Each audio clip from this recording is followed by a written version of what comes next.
Hi mga karon Bell, malipayong Martes kaniyong tanan. Never gina ko malimtan akong first tawag ninyo karon Bell.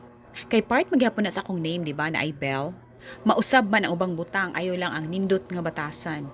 Nakoy bisita diri akong pag-umangkon, so lutuan nato siya. Ang akong welcoming dish para niya, Sesame Chicken.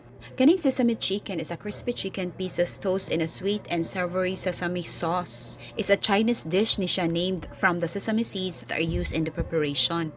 The dish hails from the southern Chinese region of Guangdong. It claimed to have begun in 1980s. Kani nga dish kay commonly found gani siya sa Chinese restaurants throughout the United States and Canada. So kay chicken man ni siya, so Gallus domesticus ang iyang scientific name. Ningon ang livestrong.com, nga review ni Ashley Lal, RYT, na ni siya carbs, fat, and protein nga makahatag benepisyo sa lawas. Labi na protein nga muscle building nutrients siya. Nasyad siya fiber.